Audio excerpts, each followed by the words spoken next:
Bright Tuty. Every student matters. How will you describe the position of a table lamp on your study table to another person? Let us say you have got this study table, right? And there is this little study lamp here lying on the table, right? This is study lamp. This is the bulb, okay? And you want to describe its position to some other person. What you will do is, this is a rectangular top of the table, so you draw a perpendicular here and a perpendicular on this side also, right? If let us say this is the table lamp that is lying on your table, and you need to describe its position to some of your friends, then what you will do is, let us drop a perpendicular on this side, also a perpendicular on this side. Now if you could measure this distance here, for example, let us take this distance to be 2 centimeter, right? And if you could measure this distance, for this example, let us take it to be 3 centimeter, right? Once we measure these distances on the horizontal side and vertical side, we start from this corner. We can say, you imagine in your mind the left hand bottom corner of the table, okay? This is the left hand bottom corner of the table, left bottom corner of the table, okay? Now the table lamp is 2 centimeters towards right and 3 centimeters above. So 2 centimeters towards right and 3 centimeter above. So you will reach exactly at this point, right? If you only say that the table lamp is 2 centimeters towards right, from this left hand corner or left hand edge, then all these points on this line are 2 centimeter away from this line. If you make only this statement that the table lamp is 3 centimeter above the bottom edge, then you will reach at all these points. These all points are 3 centimeter above this edge, okay? But now if you say that the lamp is lying at a point which is 2 centimeter away towards right from this corner, let us name it A, 2 centimeters towards right from corner A and 3 centimeters above, okay, then you will be able to reach exactly at this point. And this is how you will describe the position of a table lamp lying on your table to a friend, okay, so that he could understand where exactly the lamp is lying, okay. Now this is a street plan that is given. A city has got 2 main roads which cross each other at the center of the city. Now these 2 roads are north-south direction and east-west direction. Other streets in the city run parallel to these roads and are 200 meter apart. There are about 5 streets in each direction. Using 1 centimeter equals 200 meter, draw a model of the city on your notebook. Now if I say that this is, let us say, one street and this is another street, and they cross each other at the center of the city, and I mark this center of the city as O, okay? This is north south street and this is east west street, okay? These 2 streets, the north south and east west, are crossing each other at the center of the city, okay? And there are other roads which are parallel, which are running parallel but are 200 meter apart. Now I cannot draw it on paper if I have to draw it 200 meter apart, right? This paper itself is not of that dimension. So I use a scale that 1 centimeter is equal to 200 meter. 1 centimeter is equal to 200 meter. Now I can say that this is 1, this is 2, this is 3, this is 4, this is 5, this is 6, and so on. And this distance I have taken as 1 centimeter, and which is equal to 200 meter, okay? So this is the beauty of taking a scale, that you can describe it on a small piece of paper. So you have seen map of India on a paper, right? So you choose a suitable scale for that, right? When you draw bigger maps, you may choose 100 kilometers is equal to 1 centimeter, right?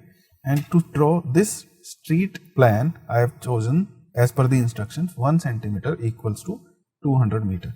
Similarly, on this side, 1, 2, 3, 4, let us say this is 5.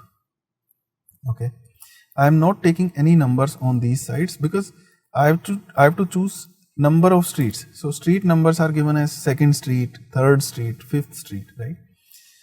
Now these streets are running like this. These are parallel to these lines. Okay, so these streets are running parallel to north-south direction, right? And these streets are running parallel to east-west direction. You can notice that these streets are also crossing each other at certain points. Now this is roughly the model that the question wants us to draw. There are many cross streets in your model. Yes, a particular cross street is made by two streets. Yes, one running in north-south direction, another in east-west direction. Each cross street is referred to in the following manner. If the 2nd street running in north-south direction and 5th street in east-west direction meet at some crossing, we will call it as cross street 2, 5, right? So 2nd street in north-south direction. This is 2nd street in north-south direction, this one. When I say north-south direction, I mean this vertical line here, north-south direction. So this is the 2nd street which is running in north-south direction or parallel to north-south direction that we have taken. Now 5th street in east-west direction means this street here.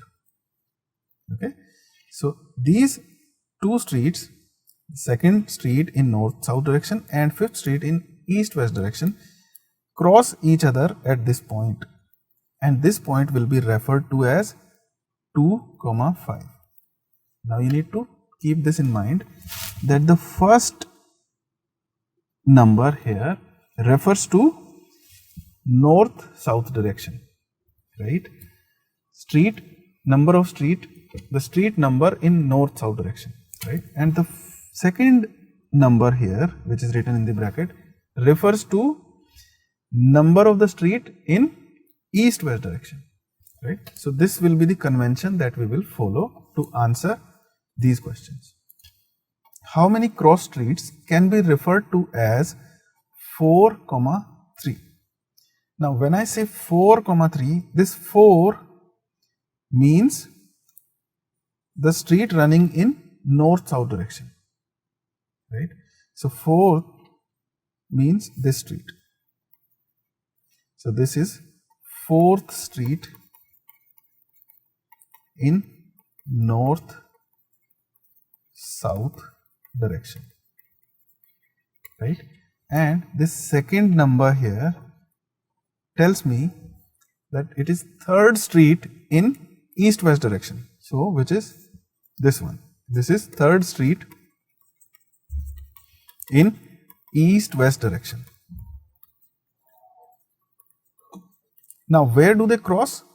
They will cross at this point here. So this point will be referred to as 4, 3, right? Now how many of these points can we have? How many cross streets can we have for these 4th street in the north-south direction and 3rd street in east-west direction? We can have only one such cross street, or which we can have only one point or one place where they will cross each other. These two streets, 4th street in north-south direction and 3rd street in east-west direction, they will cross only at this point. You can see they will not cross each other at any other point. The 3rd street in east-west direction and 4th street in north-south direction. the fourth street in north-south direction and third street in east-west direction will cross only at one place, that is this, and which is referred to as 4, 3. Okay. Similarly, you can answer this question. When you write 3, 4, now it will mean third street in north-south direction, that is this street. This is third street in north-south direction. And this time we want fourth street in east-west direction, that is this street, right? And where do they meet, or where do they cross each other? At this point. So this will be referred to as 3, 4. And you should appreciate that these two are not same. 4, 3 and 3, 4 are different points or different cross streets, right? So when you write 4, 3 and 3, 4, these are two different things. So we call them as ordered pairs. Ordered pairs. 4, 3 is a different order, right? And this is written in different order, 3, 4. So both of these are different altogether, right? They will give you different points in this system here that we have drawn. I hope you have understood this question. And also we can say, how many cross streets are there? Only one. That is this one. Okay. So answer is 1. This is also 1. And we have also located it on the system that we have made here. Okay.